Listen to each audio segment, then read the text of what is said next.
Après 4 mois d'attente, l'HomePod est enfin disponible en France. Apple en a-t-elle profité pour corriger ses défauts? La version française de Siri peut-elle rivaliser avec Google Home ou Alexa d'Amazon? Ses fonctions stéréo multi-room indisponibles lors de nos premiers tests sont-elles à la hauteur d'un Sonos? Bref, faut-il craquer pour HomePod? Débat.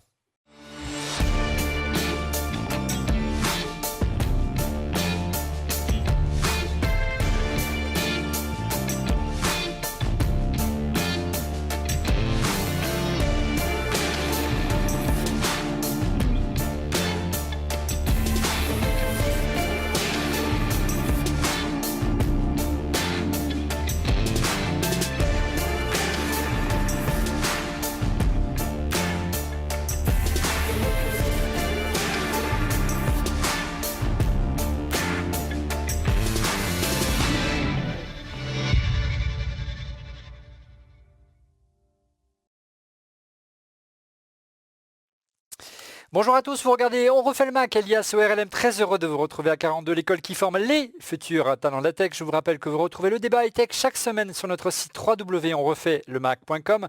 Sur nos chaînes Dailymotion et YouTube, je vous invite à vous abonner et à cliquer sur le petit pouce. Sur iTunes, ces podcasts bien sûr en HD ou en une version audio. Nouveauté, une version audio que vous retrouvez également sur TuneIn, pratique pour écouter ORLM sur des enceintes Sonos, sur notre app ORLM pour iOS, disponible pour l'App Store, pour iPhone et iPad, mais aussi pour Apple TV. Enfin, n'oubliez pas de suivre On refait le Mac sur Facebook, Twitter, mais aussi désormais sur Instagram. En plateau, lors d'un voyage à Londres, il a pu réfréner sa pulsion d'acheteur compulsif d'objets tech en tout genre pour craquer pour HomePod et nous permettre de le tester dans tous les sens. Notre consultant en stratégie numérique, Stéphane Zibi. Bonjour Stéphane. Bonjour Olivier, bonjour à tous. J'ai l'impression que c'était il y a une éternité. On a testé le HomePod, c'était en février. Non, mais j'ai l'impression d'être une éternité de partir à Londres. Je me disais, ça faisait presque un an que je ne suis pas allé. En fait, c'est il y a 4 mois. Alors comment va tata Caroline? Non, c'est aucun rapport. En duplex, lui aussi. En duplex, lui aussi, il n'a pas hésité à traverser la Manche pour tester l'HomePod. Sauf que lui, il en a acheté 2, c'est beaucoup mieux. Un journaliste, fondateur du site Mac Forever, Didier Policani. Bonjour Didier. Salut Olivier, alors c'est rigolo, moi je suis parti avec Caroline et c'est vrai que c'était un petit périple parce qu'on voulait vraiment essayer de faire une vidéo le premier jour, donc on est allé là-bas avec du matos, des caméras et tout, et on a fait une petite vidéo d'ailleurs qui a très bien marché sur le HomePod. Et ouais, moi comme Stéphane, j'ai l'impression que c'était il y a 1000 ans, mais c'était il y a 4 mois. Bah, je suis pas sûr Didier que ce soit vraiment la même Caroline, mais c'est pas grave. Tu sais comment tu surnommes maintenant Didier, Dis-moi. Le Jean-Pierre Coff de la tech. Parce que c'est de la merde. Voilà, c'est de la merde. Très bien, et avant de parler du HomePod, on va pas trop dévoiler ce qu'on pense du HomePod tout de suite. Le chiffre de la semaine avec Stéphane. Stéphane, quel est le chiffre de la semaine? Alors, oui Olivier, le chiffre de la semaine, c'est la réponse à notre sondage que nous avons publié sur le compte Twitter dont on refait le Mac comme chaque semaine. La question était, comment il à l'HomePod pour vous convaincre?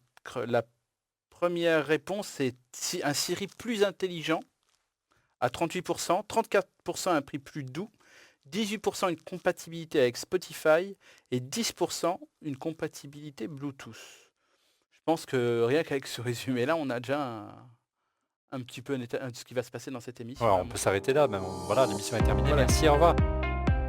Non, blague à part, ce sondage, vraiment, il résume à lui seul les conclusions de notre première émission qu'on avait consacrée à HomePod à sa sortie en février dernier, dans sa version anglaise, Didier. Voilà, ça résume bien les limites qu'on avait déjà pointées du doigt. Oui, bah c'est vrai que si tu lui adjoins un Google Home, bon, finalement, tu n'as plus besoin de Siri. Et puis le prix, en fait, je pense que l'enceinte seule, bon, encore, tu peux te dire 300 euros, bon, ça peut encore aller. Mais le problème, c'est si tu en veux 2, ils font pas de pack, tu vois. Je trouve que c'est dommage qu'ils aient pas une petite offre quand même pour en acheter 2, moi. De qui on parle? De quelle marque on parle, Didier? On parle d'Apple? Une offre, bien sûr. Donc le prix, on l'a dit, il était assez élevé. Siri reste Siri. Il n'est compatible qu'avec Apple Music et non pas avec le leader du marché qui est en matière de streaming Spotify ou encore Deezer.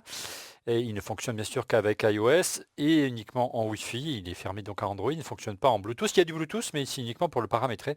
Ce n'est pas pour envoyer de l'audio. Autant dire qu'on attendait avec impatience une mise à jour d'HomePod pour nous permettre de tester la version française de Siri, car il y a quelques mois c'était la version anglaise.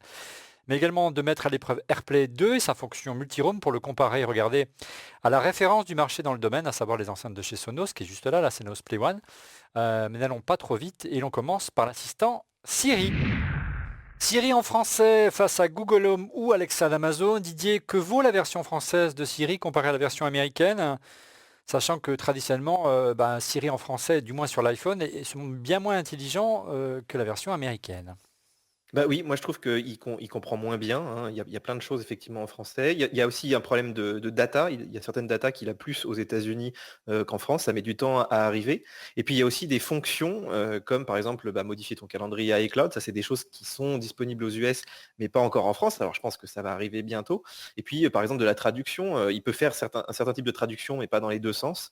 Donc déjà que Siri est très limité. Alors en plus, quand tu as la version française, tu as l'impression de régresser. Et nous qui l'avons utilisé 3-4 mois en anglais, tu vois, on était forcés. C'est vrai qu'on a perdu des fonctions au passage, c'était un peu décevant. Ouais. Il y a des fonctions de base qu'on peut lui demander tout bêtement. Dis Siri, démonstration en plateau. Dis Siri, quelle est la température? Il fait chaud à Plateau France. Environ 22 degrés. Mes données météorologiques proviennent de Weather Channel. Ouais, vous voyez, il n'est pas hyper à l'aise. On va l'aider un petit peu. Dis Siri, quelle est la météo sur Paris? Et là, vous avez un phénomène qui est typique de l'iPhone. Vous voyez, c'est pas la HomePod qui a pris la main, c'est l'iPhone. Voilà. Donc voilà, encore une fois, là, on voit une autre limite, donc c'est vraiment pas génial. On va le refaire. Dis Siri, quel temps fait-il sur Paris? Il y a des nuages et il fait 24 degrés actuellement à Paris, France. Voilà. Attendez-vous à quelques nuages dans l'après-midi. Aujourd'hui, la température maximale sera de 26 degrés et la température minimale de 21. Ça reste très proche de ce que fait Siri en français, mais moi, ce qui me dérange le plus, vous avez vu, c'est si vous avez une Apple Watch, un Apple TV, un iPad, un Mac, un iPhone à proximité du HomePod, qui prend la main? C'est pas encore très clair tout ça. Bref, d'une manière générale, Siri est à l'aise lorsqu'on lui demande de piloter le HomePod afin de lancer de la musique. Sur ce point, c'est plutôt le match nul avec Google. Regardez, qu'est-ce qu'on pourrait lui demander? Dis Siri, j'aimerais écouter du smooth jazz, s'il te plaît. D'accord, je lance la radio Smooth Jazz.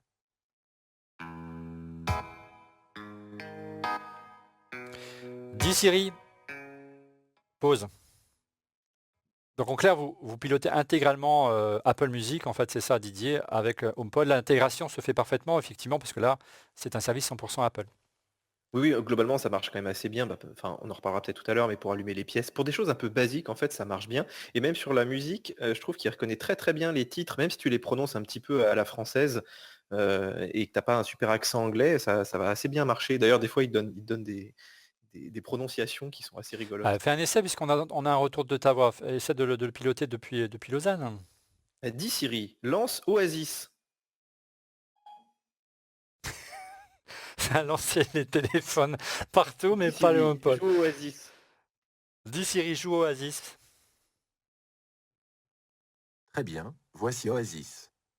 Alors qu'en anglais, Voilà. Et ce qui est vraiment remarquable avec le... Oui? Il n'a pas lancé la chanson de Carlos? Ah non, c'est pas la bonne. Tu as raison. Non, je rigole. Non. Oui, c'est bien, C'est bien le groupe Oasis, ouais. tu peux faire un test drôle, c'est que tu lui demandes... Dis Siri, pause. énergie. Pause. Oui, vas-y, je t'écoute, Didier. Non, je disais par contre, effectivement, par rapport à Google, si tu lui demandes de jouer énergie, de mettre la radio énergie, tu regardes ce qui te répond, c'est très rigolo. Dis Siri, écoute énergie. Vous écoutez la playlist Captain Crunch. La playlist Captain Crunch. Ça ressemble pas trop à de la musique d'énergie. Pourquoi pas si. Dis Siri, stop. Et je lance sur OK. Je vais lancer avec Google par exemple. OK Google, écoute la radio énergie. Bien sûr, voici Énergie sur TuneIn. Eh oui, c'est sûr, ça marche. Va bien, tout va bien. Mais tu vois, t'as pas dit la radio énergie sur... Tout va bien. OK Google, stop. Donc oui, effectivement, il y a des petites... pourtant, il y a pas mal de radios qui ont été pris en charge par Siri dernièrement. Oui, oui, même quand tu lui demandes les infos, il te met maintenant France Info. Mais en fait, c'est toujours le problème, c'est qu'il faut le temps que tous ces partenariats se mettent en place. Google, ils sont là depuis un an, donc les radios, ils les ont, les infos, ils les ont. Il y a pas mal de choses comme ça, certains horaires aussi que tu n'as pas sur Siri et que tu as sur Google. Ouais. Alors le dernier exemple de matière d'assistant vocal, bien sûr c'est Alexa qui vient d'arriver, regardez ici sur l'enceinte One de chez Sonos, hein, ça a quelques jours seulement l'intégration, hein, qui est officielle. Alexa, écoute du smooth jazz. Voici une station jazz, Prime Jazz, sur Amazon Music. Alexa, mets moins fort. Alexa, mets beaucoup moins fort. Voilà, donc ce qui est assez remarquable sur les trois, hein, c'est qu'ils comprennent très bien ce que vous dites, même si la musique tourne derrière. On va couper pour des questions de droit pour pas qu'on nous coupe la vidéo sur YouTube. Et notamment sur le HomePod, il y a jusqu'à 7 micros, hein, je crois, pour entendre les ordres, même si le volume est à fond. Donc ça marche assez bien, hein, Didier. Oui, le HomePod, il t'entend vraiment très très bien, même du fin fond de la pièce. Et moi, la différence que j'ai vue un petit peu entre les trois, parce que j'ai les trois à la maison, c'est que Alexa, par contre, elle se déclenche tout le temps quand la télé est allumée. Et moi, alors j'ai mon fils qui s'appelle Alexandre. Dès que je l'appelle, il s'appelle Alexa. Et c'est Il faudra changer de insupportable. nom, monsieur, c'est fini, hein. Voilà. Mais j'ai pas trouvé, moi, comment... sur Alexa, il paraît qu'on peut changer le nom, ce qu'on peut pas faire apparemment avec les autres. Ouais, ton sentiment, Stéphane, après plusieurs mois avec le HomePod, tu as Alexa également à la maison ou encore OK Google, qu'est-ce que tu en penses? On va couper OK Google du coup. Je me- Voilà. Non, mais c'est sûr qu'on peut plus rien dire là. Non, mais d'ailleurs, quand tu as dit OK Google, il y a le mien qui s'est... Ben ouais, sur ton téléphone. Ouais, Ouais. mon téléphone. Donc en gros c'est très... Bah, de manière générale, on peut penser que Siri, dès qu'on sort de la musique, il est beaucoup moins à l'aise en fait. Bah, il est beaucoup moins à l'aise sur le HomePod que sur l'iPhone déjà.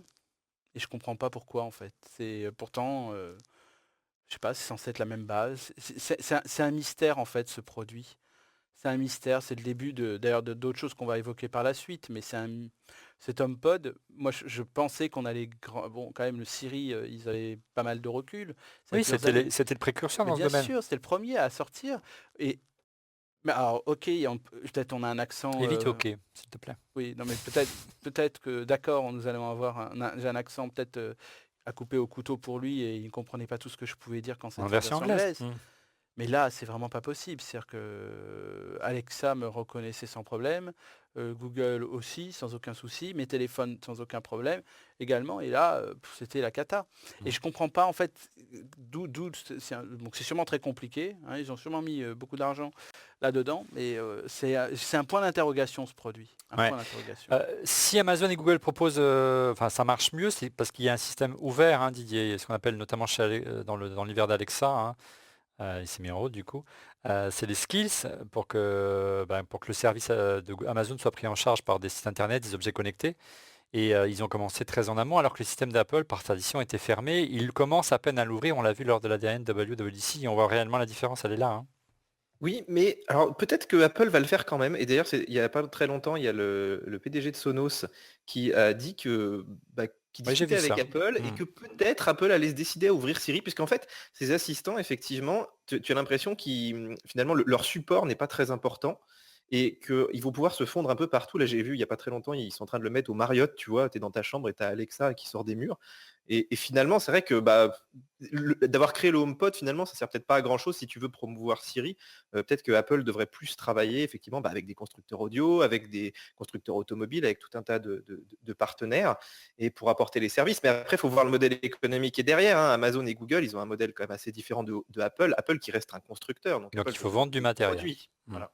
Le problème, c'est qu'Apple a besoin d'une base installée de plus en plus importante de produits pour pouvoir rapatrier un maximum de données et donc pouvoir créer des algorithmes qui en tiennent compte, quoi. Et c'est ça la vraie différence. C'est le principe de l'intelligence Ouais, artificielle. D'une manière générale, voilà, vous l'avez compris, Siri est un petit peu moins à l'aise lorsqu'on lui pose des questions qu'il doit aller les chercher sur Internet. On va prendre un exemple très simple et assez symbolique des limites du HomePod. Regardez. Dis Siri, qui est Steve Jobs. Merci de vous intéresser à Steve. Apple.com pourra vous en dire plus à son sujet. Jean-Pierre Coff.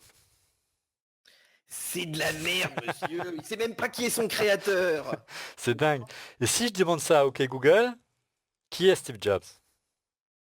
Selon Wikipédia, Stephen Paul Jobs, dit Steve Jobs, né à San Francisco le 24 Ok, février Google, stop. 1900. Voilà. Et alors, pareil avec Alexa. Message reçu. Alexa, qui est Steve Jobs? Alexa, qui est Steve Jobs? Stephen Paul Jobs, dit Steve Jobs, né à San Francisco le 24. Voilà, donc c'est assez symbolique de manière générale que en matière d'intelligence artificielle, la version anglaise, on l'avait essayé en février, elle y arrivait parfois. Et là, dès qu'il s'agit d'une question toute bête, elle dit allez voir sur apple.com ou allez voir directement sur Wikipédia, alors qu'elle pourrait se contenter, entre guillemets, de lire le contenu d'une page web. Ça ne doit pas être très compliqué en matière d'intelligence artificielle. Tu disais effectivement que les constructeurs s'ouvraient de plus en plus à Amazon et à Google. On a vu qu'Amazon est arrivé sur Sonos, je suis arrivé avec Alexa. Et puis à terme, il y a Google aussi qui va arriver sur Sonos. Ça veut dire qu'on aura les deux assistants simultanés. On pourra à la fois demander à Google et demander à Amazon. Je ne dis pas le mot de code pour pas que ça se lance. Donc c'est assez... Et croiser les informations, c'est assez étonnant. Donc effectivement, il faudrait peut-être que Siri s'ouvre, mais moi j'ai du mal à y croire. Tu parlais des radios, effectivement, il y a quelques radios qui sont pris en charge avec Apple Music en standard. Donc on va vous donner un exemple, par exemple avec France Info qui est géré par Siri. Enfin en principe, on va faire un essai. Ouf, c'est dur. Dis Siri, écoute France Info. D'accord, je lance la radio France Info. Couple homosexuel, mais il ne serait pas prioritaire. Enfin, elle parle d'enfants handicapés comme des choses... Voilà, l'actu est un peu sombre en ce moment. On va essayer notre radio, du même groupe que celui de Radio France. Dis Siri, écoute France Inter. Je demande en mille où il va me le chercher. Hein. On va donc recommencer. C'est terrible. Dis Siri, écoute France Inter. Désolé, je n'ai pas trouvé ce que vous recherchez. Voilà, donc c'est pas possible. C'est aléatoire. Non, c'est pas que c'est aléatoire, c'est que ça gère France Info, mais ça gère pas France Inter. Donc c'est très bizarre, mais alors que c'est le même groupe. Donc on voit que l'ouverture de Siri, il y a encore du travail à mener et que c'était assez urgent, hein, cette ouverture qui a été proposée au niveau des applications, en tout cas dans le dernier iOS 12. Tu disais qu'effectivement aujourd'hui Google et Amazon s'ouvraient à pas mal de choses. On peut même se poser la question si à terme Google Home ou Amazon Alexa va continuer à exister sous forme d'objet, parce qu'à terme, il pourrait être implémenté partout dans les casques, on l'a vu, voire dans les objets courants de la plupart des objets connectés, voire les objets d'électroménager. Et on peut se demander si à terme, ils vont arrêter de faire l'assistant, ce sera juste une licence qu'ils accorderaient. C'est quand même pratique d'avoir je vois le Amazon Dot et tout, c'est pas mal parce que tu peux en mettre un peu partout du coup dans ta maison. Donc moi je trouve que c'est des produits qui restent intéressants. Et c'est vrai que quand tu as un gros sound system à la fin, par exemple le HomePod, on va en parler après, c'est quand même une enceinte avant tout, donc il y a des gens qui s'achètent ça pour le son. Mais finalement, si tu te dis ton assistant il peut être dans n'importe quelle enceinte, tu vas peut-être plus choisir d'abord ta marque d'enceinte par rapport à tes goûts, plutôt que de te forcer à t'acheter un HomePod. Et pareil pour un téléviseur, pareil pour une voiture, j'en sais rien. Et tu ne seras pas dépendant justement de ce hardware, quoi. Il y a un dernier truc, je sais que toi qui te tient particulièrement à cœur et qui est très pratique avec Google lorsque vous mettez votre petit Google Home dans la cuisine, vous pouvez lui demander de lancer plusieurs timers en même temps. Ok Google, lance un timer sur 5 minutes. Très bien, un minuteur de 5 minutes. Et c'est parti. Ok Google, je dois faire des œufs par exemple, lance un chrono de 3 minutes. Excusez-moi, je ne comprends pas. Ok Google, lance un timer sur 3 minutes. C'est moi qui me suis trompé. Deuxième minuteur de 3 minutes. Et c'est parti. Donc là, voilà, en fait, on est en train de cuisiner, il y a le four d'un côté, bon là, c'est assez pratique. Sur le HomePod. Dis Siri, programme le minuteur sur 5 minutes.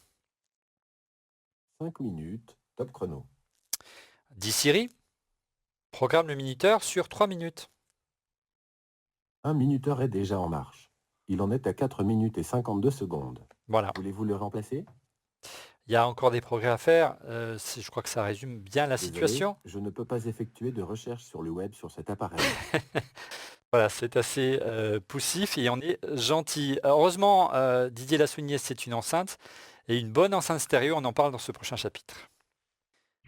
HomePod, que vaut la stéréo face notamment le mode de stéréo du Sonos. Nous l'avons dit en préambule de cette émission, HomePod a pour avantage d'être une vraie enceinte stéréo, contrairement à la plupart de ses concurrentes, comme la One de Sonos que j'ai devant moi, qui est monophonique. Et là, le rendu stéréo, on le sent vraiment, est nettement Ah. meilleur avec une seule enceinte, hein. De ce Tout à côté-là, fait. il y a pas photo, Stéphane. Ah ça c'est sûr, c'est même ça qui a fait en sorte, quand j'ai entendu la démo à Londres, Dans l'Apple Store, ouais. dans l'Apple Store, c'était, ça a envoyé, hein. Alors certes, ils ont peut-être pris un morceau qui me plaisait ou que j'avais peut-être envie d'entendre. Non, c'était ta carte bleue qui chauffait, c'est plus fort que toi. Non, non, non, non, non, non, non, sérieux, moi j'étais parti pour pas le prendre, hein, sérieux. Bah, j'ai vu. Non, Il est mais non, là. mais sérieux, j'étais parti pour pas le prendre et je voulais pas m'encombrer en plus, parce que j'avais toute la journée Et donc, tu derrière. l'as acheté. Et j'ai écouté le son, j'ai dit: «Ouais, c'est pas mal». Et en Ouais. fait, oui, Alors que tu as déjà du Sonos à la maison. voilà, je suis équipé dans toutes les pièces et j'en avais pas spécialement besoin. Et c'est ça qui a déclenché. C'est vrai que c'est quelque chose, quand on a, même on pourrait même, si elle avait été plus facile à transporter, parce que quand même elle est relativement lourde, c'est le truc idéal à apporter en vacances. Je crois même que mon fils aîné va peut-être vouloir me l'emprunter pour les siennes en début juillet. Ouais. Bah, quand tu as envie de faire un truc, bah, il y en a qui apportent leur devialet pour ceux qui ont de l'argent. Ah oui. Bah voilà, bah, il y en a Avec qui un vont apporter camion. l'HomePod. Voilà, Ah, d'accord. non mais voilà, mais avec un porte blindé, ouais. Et c'est sûr que c'est quelque chose qui peut être une alternative. Mais bon, comment vous. C'est sûr que c'est voilà, c'est le prix d'une enceinte. Didier, on pourra en parler, mais aujourd'hui, il y a une promo qui est sortie par Sonos, Mhm. qui est au prix du HomePod, 399 € et on a 2 Sonos One. Mhm. Donc bah voilà, on a pour le même prix 2 Sonos stéréo, donc avec le système le plus ouvert et on Ouais. peut faire ce qu'on veut et un système fermé, voilà, au choix. Donc 350 €, c'est le prix du HomePod. 229 €, c'est le prix de la Play, de la One, juste à côté de moi, de chez Sonos, hein, avec l'assistant vocal. Et effectivement, il y a une promo en ce moment. Si vous achetez 2 One de Sonos pour 400 €, vous avez effectivement une paire d'enceintes stéréo pour un vrai effet stéréo. Si vous voulez avoir avec vraiment une spécialisation large, et ça marche vraiment, le rendu est très bon, et bien meilleur qu'une seule enceinte de chez Apple, en gros. Et si vous voulez avoir l'équivalent en termes de rendu sonore, mais il faut prendre 2 enceintes de chez Apple et ça vous coûte près de 700 €. Et comme le soulignait effectivement Didier, Apple ne propose pas de promo ni de pack en ce moment.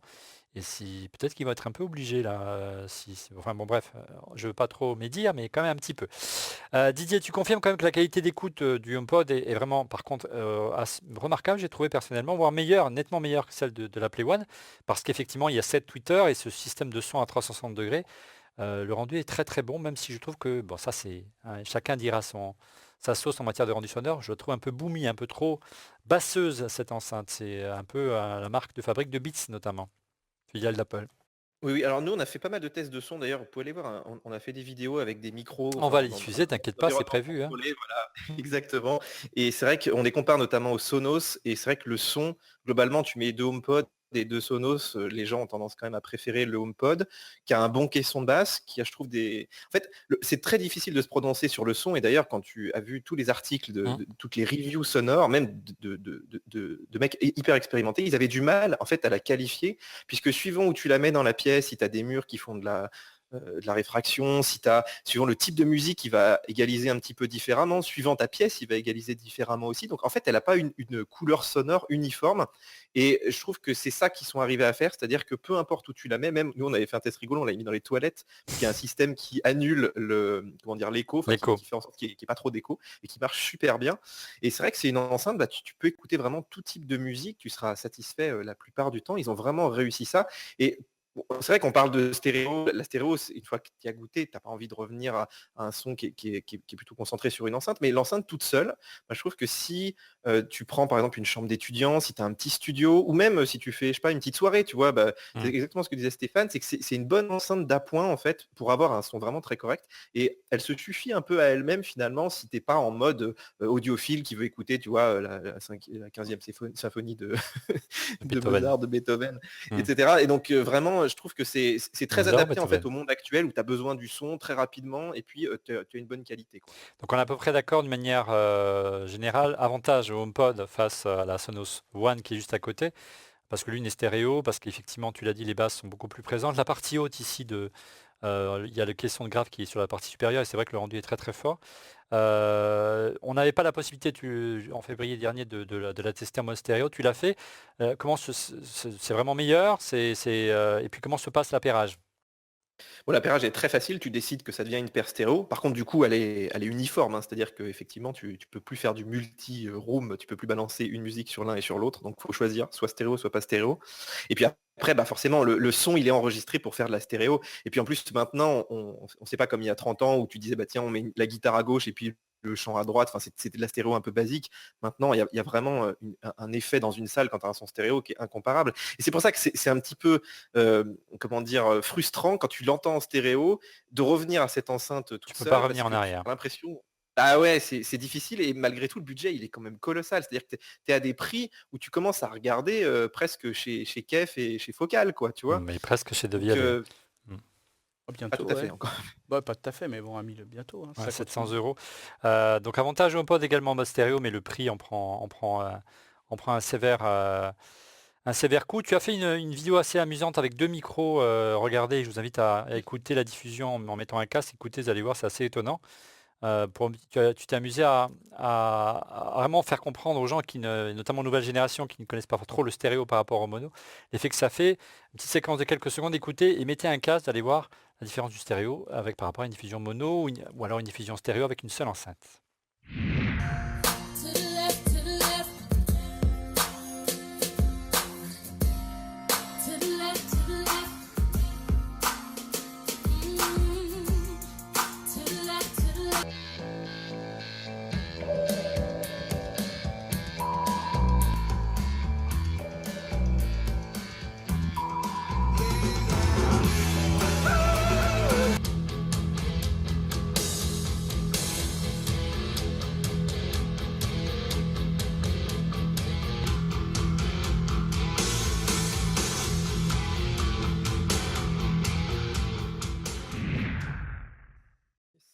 C'est vrai que les nouvelles générations n'ont pas trop conscience, hein, voilà, ils ont des petites enceintes portables Bluetooth, elles sont pour la plupart en mono, ils n'ont pas conscience que le spectre et les canaux, c'est assez limité là-dessus, la Exactement. spatialisation.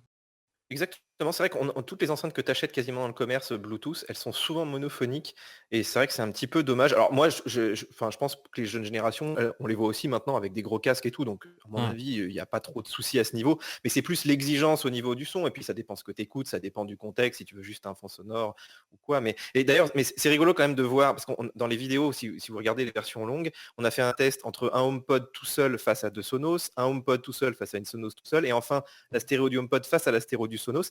Et c'est vrai que tout est différent. Donc après, il faut faire ton choix en fonction de ton budget et de ce que tu veux écouter comme musique, hein, si tu veux être dans ton salon. Enfin, moi, Avoir pour une belle l'instant, stéréo. si j'avais à choisir entre l'HomePod ou la Sonos, je choisirais 2 Sonos pour le prix d'un HomePod. Je ne sais pas si vous êtes d'accord avec moi, Ah Stéphane, bah, sans hésiter, c'est pour la partie musicale, oui, bien Didier? évidemment. Oui, bah si, enfin, voilà, au même prix, c'est vrai que ça vaut le coup. Mais moi j'aime bien quand même le son du HomePod. C'est-à-dire que la stéréo c'est cool, mais Ouais, c'est vrai que le HomePod, je trouve, a une mais t'es couleur sonore enfermé, qui est, Didier. qui est un petit peu plus sympa. Excuse-moi Didier, mais t'es enfermé, quoi. T'es là, au moins tu peux mettre tous tes comptes, que ce soit les Google Music, les Spotify, les Deezer, enfin tu peux tout mettre. Ouais, ce qui est Non, pas... non seulement tu es enfermé, mais en plus, enfin, sur l'aspect sonore, c'est vrai que tu es ultra fermé au niveau des sources.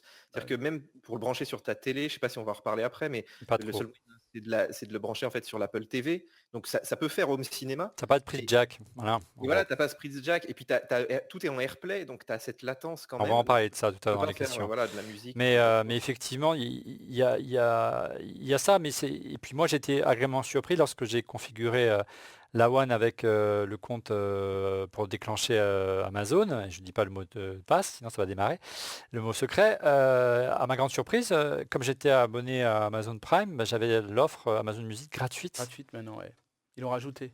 Donc commence à faire beaucoup quand même contre le HomePod, mais bon, c'est bien, et la concurrence, c'est plutôt sain, et j'espère que ça poussera Apple à aller plus loin. Il y a encore une petite chance pour qu'Apple rattrape du retard, c'est dans le mode multi-room qu'on n'avait pas pu vous proposer une démo là, il y a au mois de février parce que il nécessitait une mise à jour qui n'était pas disponible. On en parle après les questions Twitter et après le busomètre. Les questions Twitter, et c'est Stéphane cette semaine qui nous les propose. Oui, Olivier, donc la première question de Alexandre Rib, donc Rib Alexandre comme alias sur Twitter. Est-ce que la latence acceptable en multiroom connecté avec AirPlay 2 sur Apple TV pour regarder du contenu vidéo? J'entends. Donc l'idée, c'est de pas d'utiliser les enceintes comme une barre de son en mettant une à gauche et à droite de la télé. Tu l'as dit, il n'y a pas la possibilité de les brancher en jack, en HDMI ou avec une prise optique d'un ampli. Donc il faut utiliser AirPlay, donc ça passe par le réseau Wi-Fi. Est-ce qu'il y a de la latence? Alors moi j'ai fait le test. En fait, l'Apple TV, quand c'est du film, donc quand tu utilises les API d'Apple, elle va faire un petit décalage en fait, comme font déjà pas mal de matériel pour diffuser de la vidéo. C'est-à-dire qu'ils vont légèrement te décaler le film pour que ce soit raccord. Donc tu peux regarder Molotov, tu peux regarder Netflix, tu n'auras quasiment pas de latence. Enfin moi j'ai trouvé vraiment imperceptible. Par contre, tout ce qui est temps réel, c'est-à-dire que même juste le fait de naviguer dans ton interface de l'Apple TV, et ben, tu auras à peu près, je sais pas, 200-300 millisecondes, donc c'est pas mal. Pour le Et si tu bip fais de des Apple jeux, TV. bah, par exemple, tes jeux, tu vois, quand tu te fais, je sais pas, quand tu as un monstre qui arrive sur toi, bah, tu auras le son 300 millisecondes après. Et du Ouais. coup, pour tous ces trucs, c'est pas top. Et finalement, si dès que tu veux même, moi, je fais pas mal de musique, donc quand je fais la guitare et tout, des fois, je veux me brancher sur la hi-fi. Tu vois, tu mets sur des enceintes de monitoring, ça, tu peux pas le faire. Tu veux faire du montage vidéo, ton pote, tu peux pas le brancher. Si tu le mets en AirPlay sur ton Mac, ça marchera pas parce que tu auras 300 millisecondes d'écart, donc tu auras l'impression que ton film est pas raccord avec ton son, quoi. Hmm. Donc c'est dommage en fait qu'on puisse pas avoir juste l'alternative de ça, qu'ils aient pas du tout fait c'est dans la logique d'Apple de faire du sans fil, ils voulaient un truc simple, mais c'est vrai que bah, du coup il te faut d'autres produits à côté si tu fais d'autres choses. Ouais. En clair, si tu as besoin d'une enceinte elle peut pas tout faire, hein, celle-là, c'est clair, elle est vraiment dédiée à la diffusion, soit sur une simple enceinte, soit du multi-room, uniquement en AirPlay et uniquement dans l'univers, bien sûr, Apple. Autre question de Stéphane. La deuxième question de cette semaine de Sébastien, alias Seb en Highway. Siri plus intelligent et HomePod plus petit comme l'Echo Dot. Afin de mettre Siri dans toutes les pièces, il devrait faire une version à 150 € max.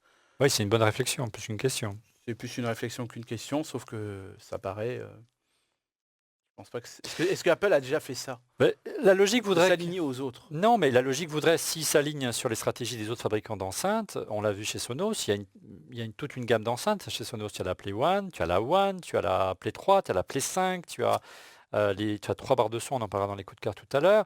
Donc s'ils veulent s'aligner à Bose, à Kef, à Bower Wilkins, s'ils veulent s'aligner avec Sonos, ils devront décliner une gamme d'enceintes. C'est assez logique, Didier. Oui, mais surtout, moi je trouve qu'aujourd'hui, là, tous les gens autour de moi qui veulent tester un peu ces trucs, pour, mettons, connecter tes lampes, etc., ils achètent tous des trucs à 30-40 balles, soit Amazon, soit Voilà. Google, et du coup, en fait, ils sont en train de perdre complètement le marché. C'est-à-dire que maintenant, quand tu achètes je sais pas, si tu achètes 3 ampoules à 100 balles, tu vas pas aller acheter un HomePod à 350 balles à C'est côté. ridicule, ouais. Voilà, tu vas acheter un Google Home Mini et qui fera largement le job. Et effectivement, s'ils n'ont pas un truc comme ça à 50 balles aujourd'hui, ils vont perdre le marché, mais très vite, hein. Je pense que tous les gens vont être équipés. Ils vont pas en acheter 3 parce que nous, on est fous, on a les 3, mais la Alors, plupart des gens, il y avait peut-être un seul, ça leur une suffit. piste du côté de chez Beats, hein, dans un des récents bus à mètre que tu nous avais proposé, Didier, il y avait une rumeur comme quoi Beats sortirait sa propre version d'un HomePod moins cher, Oui, qui mais permet... Voilà. on n'a pas eu de trace de ça. Bon, moi, je trouve que ce serait pas illogique, d'autant qu'ils font déjà des petites enceintes, donc pourquoi ils pourraient pas mettre Siri dedans après tout. Mais Apple a une grosse exigence de qualité. Il faut que les micros soient là, il faut qu'ils t'entendent Oui, mais bien. pendant ce temps-là, ils sont en train, tu l'as dit, de perdre le marché. C'est ça. Moi, sincèrement, j'y pensais hier, je t'avais envoyé même la seule newsletter. J'ai l'impression que c'est presque une sortie en catimini, quoi. Hmm. Il y a- C'est comme s'ils ont dit on l'a fait, etc. Mais bon, voilà, ils y croient même plus. Ils y croient même plus, peut-être rien que voilà, c'est lancé, on n'en parle plus. Bah, ils occupent le marché pour l'instant, mais enfin ils occupent la place, mais pour l'instant, vous l'aurez bien compris, le meilleur argument de vente de cette enceinte, ça reste la qualité du son, ce qui est déjà pas mal pour une enceinte, mais au niveau assistance Certes. vocale, c'est un peu décevant.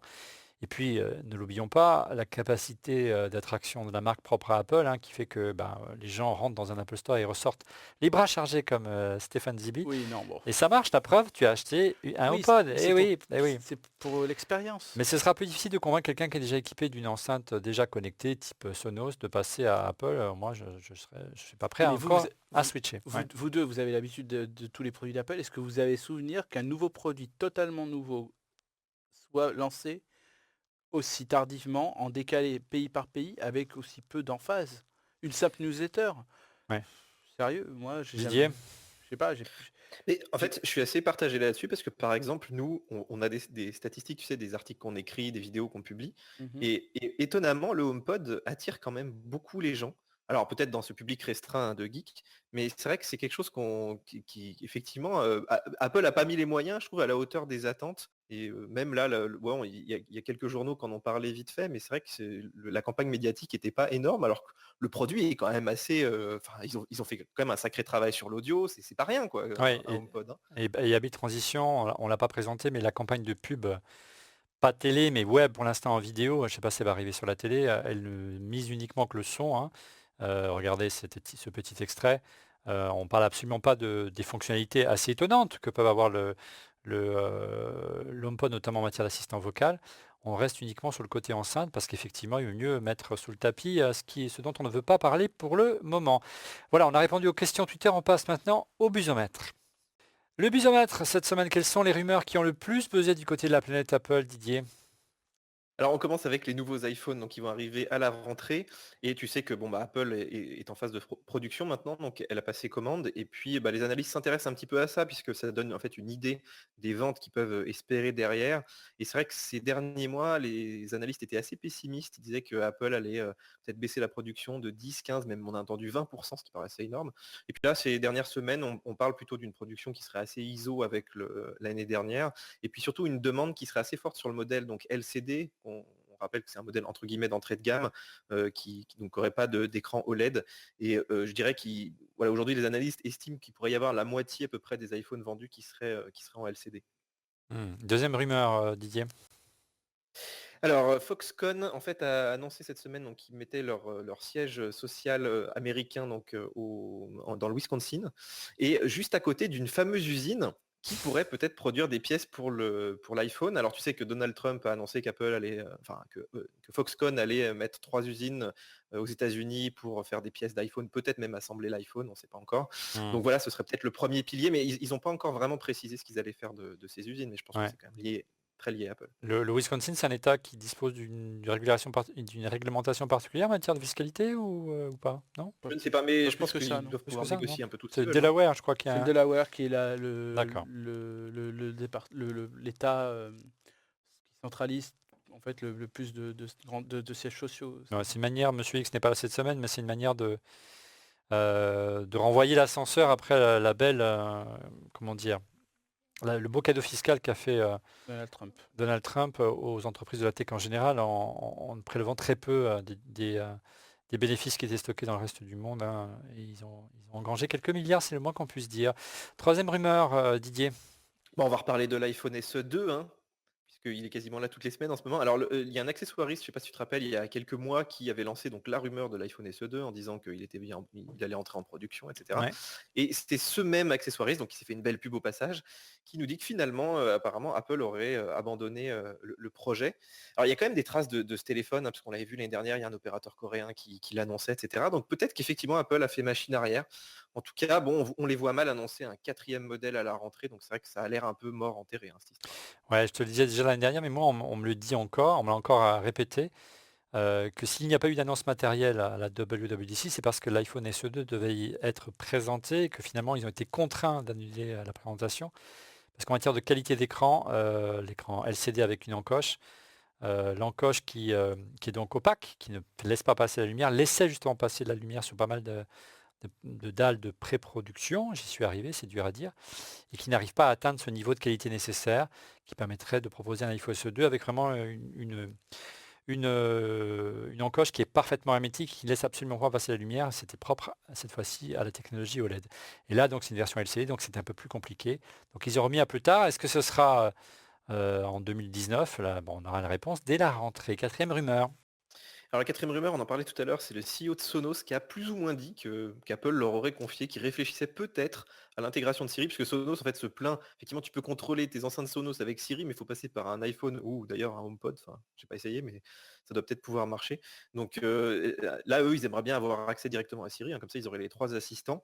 Et Apple leur aurait pas fermé la porte. Alors est-ce que ça veut dire qu'ils vont faire des petits partenariats quand même au coup par coup avec Siri? Moi, je pense que c'est pas impossible qu'ils le Bien sûr. fassent, mais C'est il juste une faudrait quand même API que à mettre à Siri évolue disposition, peut-être hein. un petit peu, quoi. C'est juste une API finalement à mettre à disposition, c'est pas grand-chose, hein. Voilà. Non, mais des partenariats avec Apple, c'est toujours très très compliqué. Allez, dernière rumeur pour cette semaine. Et la dernière rumeur, c'est iOS 12. Alors tu sais qu'iOS 12, il bloque en fait par défaut les accessoires USB si tu n'as pas déverrouillé ton téléphone après 1 heure. Alors c'était un système qui a été mis en place pour éviter qu'on puisse, surtout en fait, il y a des systèmes maintenant qui se vendent comme ça ouvertement, un pignon sur rue, et qui permettent de débloquer les iPhones, même avec des codes compliqués, en faisant du brute force, donc en essayant tous les mots de passe. Et ils utilisent une faille apparemment dans l'USB. Et Apple, pour contrer ça, a décidé unilatéralement de bloquer l'USB après 1 heure. Alors la fameuse boîte qui propose ça aux autorités, hein, ils trient bien leurs clients, ils proposent ça uniquement à des gouvernements et des autorités. Et effectivement, ils auraient déjà trouvé la parade à ce système. Donc voilà, c'est le jeu du chat et de la souris. Et c'est vrai que, en fait, il faut quand même savoir que, bon, on va pas en parler pendant des heures, mais ce genre de truc existe déjà sous le manteau depuis des années, donc c'est pas très nouveau en fait. Pas très nouveau. Merci Didier pour ce bisomètre. On passe tout de suite à la dernière fonction qu'on va passer au crible de ce HomePod, c'est la fonction multiroom. HomePod, que vaut le multiroom face à Sonos? La fonction multiroom n'était également pas disponible en février dernier lorsqu'on a réalisé la première émission sur le HomePod. La mise à jour a corrigé le problème. Didier, comment ça marche? Qu'est-ce que tu en as pensé par rapport à ce que tu connais déjà, le spécialiste du multiroom, à savoir Sonos? Alors le multiroom, ça existait déjà en fait en février avec ton Mac. Tu pouvais faire du multiroom Oui, avec mais c'était pas propre au HomePod. Toutes les enceintes AirPlay le faisaient déjà, hein. Oui, exactement. Donc tu pouvais déjà faire ça avec iTunes et tout. Donc là, ils l'ont Mais, rajouté sur mais ça iOS. marchait pas bien avec les enceintes AirPlay traditionnelles. Tu chargeais vite le réseau Wi-Fi. Et si tu avais 3 ou Et- 4 enceintes, tu avais tout qui s'écroulait. Donc tu avais une latence de folie, hein. Exactement, puis tu pouvais pas définir tes pièces comme là avec l'application maison. Donc là maintenant c'est très très propre, tu assignes une pièce à HomePod ou alors tu les configures en stéréo. Après moi j'ai pas dit HomePod donc j'ai pas pu tester non plus dans un certain nombre de pièces. Et puis effectivement tu peux diffuser la musique soit la même dans toutes les pièces avec des volumes sonores différents, soit de dire tiens telle chanson tu vas aller dans une pièce, telle chanson dans une autre. Donc voilà, après le réseau Wi-Fi, je t'avoue que Apple on sait pas exactement ce qu'ils font, notamment par exemple pour la stéréo, peut-être qu'il y a des petits réseaux qui se créent entre les HomePod, hein, on ne sait pas trop comment ça marche. En tout cas, moi, j'ai pas eu de problème spécialement et j'ai juste une borne Apple à la maison, donc tu vois, ça fonctionne quand même plutôt bien. On a fait des tests aussi en vidéo avec Siri pour lui demander de gérer le multiroom. Et là, c'était drôle parce qu'il se arrêtait dans toutes les pièces, il arrête. Enfin, vraiment, j'ai trouvé ça catastrophique. Alors, ça marche très bien à la main, mais alors Siri, j'ai laissé tomber complètement, moi. Ouais, il veut Normal. te garder la fonction enceinte. C'est vrai que la force de Sonos, c'est bien sûr la gestion du multiroom depuis des années. Et la particularité de Sonos, c'est que si vous n'avez pas un réseau Wi-Fi, vous savez déjà un réseau Wi-Fi très encombré, il y a la possibilité d'aller plus loin et de créer votre propre réseau en parallèle. Et chaque enceinte dans chaque pièce devient un relais. Donc ça ne charge pas votre réseau Wi-Fi et vous pouvez développer facilement, par exemple pour les entreprises, faites ça avec OK, on demande à voir. Bon, la seule faute technique que j'avais eue concernant AirPlay 2 et savoir comment faire en sorte que HomePod, il n'y aurait pas de problème de lecture si votre pièce principale est éloignée de la dernière pièce où il y a un HomePod et donc vous voulez par exemple diffuser la même musique dans différentes pièces. Il semblerait qu'Apple ait fait un choix de mettre beaucoup de mémoire cache dans son enceinte, de sorte qu'avant de lancer la lecture, il précharge la musique qui est donc chargée dans la mémoire du HomePod, donc il ne devrait pas y avoir de coupure. Il nous est difficile aujourd'hui d'avoir 5, 6, 7 HomePod et les mettre à l'épreuve. On aura l'occasion de le faire, j'espère, dans les mois qui viennent et d'y revenir plus en détail. Tu le disais, Didier, alors moi je continuerai toujours à dire avantage à Sonos au niveau de l'installation d'un réseau multiroom. Par contre, l'épreuve de l'installation en elle-même, sur l'HomePod, c'est un vrai jeu d'enfant. On a fait l'expérience lorsqu'on est arrivé ici à l'école 42 et qu'on a voulu et qu'on a allumé cette enceinte qui était paramétrée par rapport au réseau Wi-Fi de ma maison et non pas du réseau Wi-Fi du studio. Elle s'est automatiquement connectée à l'iPhone. Elle a vu que j'avais changé de réseau Wi-Fi. Elle a vu que j'avais le mot de passe dans le réseau Wi-Fi. Et miracle, la musique s'est lancée automatiquement sur le HomePod qui s'est automatiquement configuré. Donc c'est plutôt bien vu. Et puis, encore une fois, tout passe par l'application Home, hein, l'application maison de la maison connectée d'Apple, qui permet de gérer tout quasiment.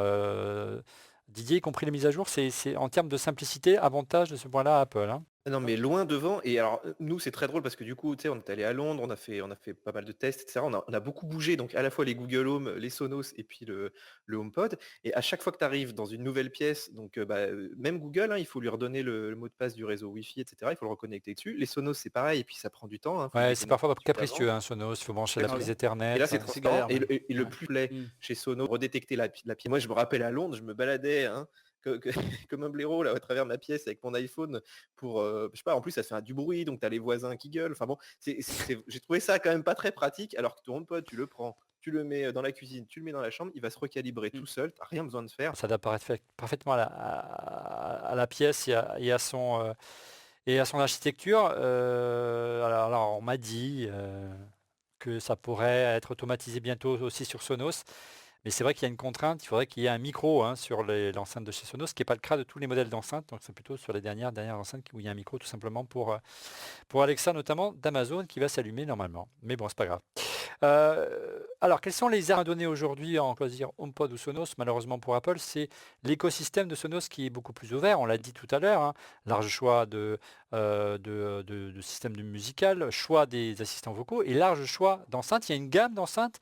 On peut aller de la simple enceinte Play ou One comme celle-ci. Ensuite, on monter à une enceinte plus grosse et encore plus grosse jusqu'à une ou deux voire trois barres de son. Et moi, ce que j'apprécie le plus chez Sonos, c'est que chez moi, j'ai un système d'ampli de Sonos qui doit avoir 10 ans. Ça fait partie de la stratégie d'Apple de privilégier son écosystème. Et quand on pense HomePod, on pense inévitablement à l'iPod.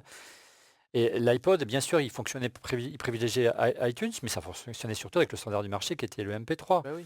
Et donc, il y avait quand même une ouverture en ce temps-là.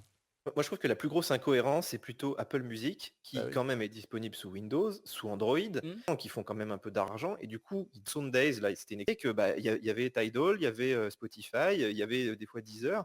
Et que le grand absent, c'était Apple. Et que, alors, on espère tous qu'Apple va sortir une offre un petit peu avec de la haute résolution, par exemple, en audio. Mais ce serait génial d'avoir un Aujourd'hui, c'est partenariat juste. avec Focal, par exemple. C'est même pas encore de la qualité CD aujourd'hui, c'est ça, hein, Didier? Bah, le maximum que tu peux sur le HomePod, c'est la qualité CD, c'est 44 Oui, mais kHz. pas par Apple Music. Si tu as encodé toi-même tes morceaux Voilà. en FLAC ou en lossless sur iTunes. Mais si tu écoutes du iTunes Music, ce n'est pas Apple Music, ce n'est pas de la qualité CD, hein.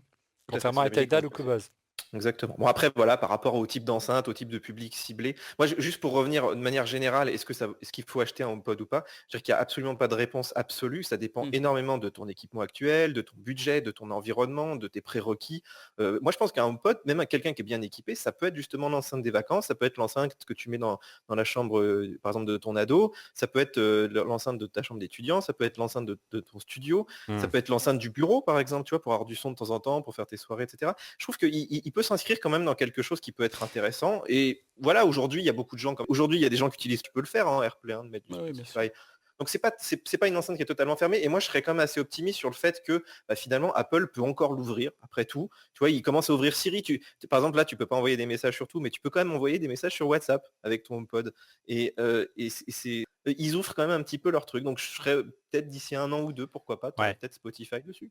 Tu as raison, effectivement, c'est une enceinte, mais c'est surtout un ordinateur. Il y a une puce A8 à l'intérieur.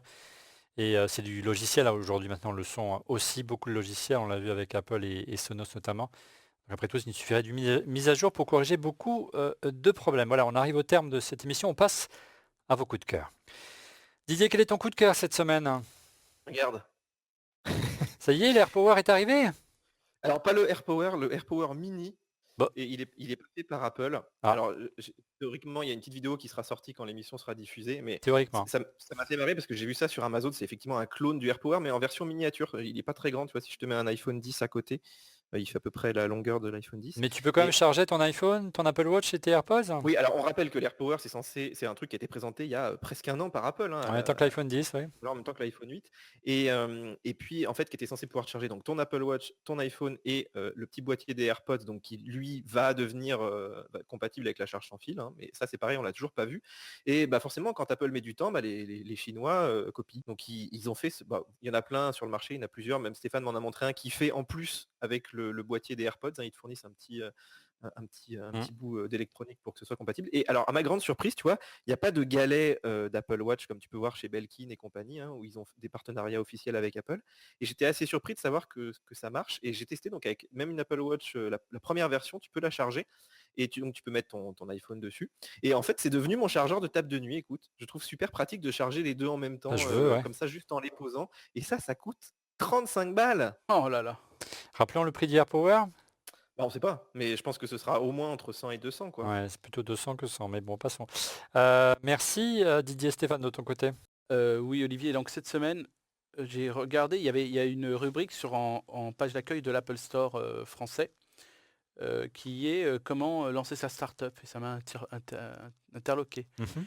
Et donc il y a eu plein de services, ils sont tous géniaux et on voit qu'il y a aujourd'hui pas mal d'outils. Il y en a un qui n'était pas dedans parce que mais qui était un peu plus compliqué à mettre parce que il s'appelle Logojoy. C'est un service qui permet de créer des logos de façon originale puisque c'est basé via un module d'intelligence artificielle.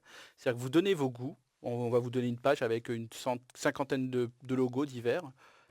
Et vous allez dire, donner le nom de votre société, le choix des couleurs que vous voulez. À partir de ce que vous avez émis comme goût, eh ben, il va générer des logos qui sont mais tous un plus géniaux que l'autre. Et on s'aperçoit que c'est des choses qu'on aurait pu éventuellement créer, aimer, etc. Correspond à tes goûts. Et en gros, en 5 minutes, on peut créer un logo de société. Donc en plus de tous les outils qu'on nous donne dans l'Apple Store, plus ça, bah, on peut créer vite sa start-up, ce qui est vraiment une bonne chose. Ouais. Et deuxième coup de cœur, bon comme ça c'est toujours un truc qui est hors geek, parce que ça vient juste d'être annoncé et je trouve que c'est toujours une bonne nouvelle. Il y a Kerenan qui repart en tournée avec cette fois-ci le Quatuor de Debussy. Elle sera le 2 juillet à la Philharmonie.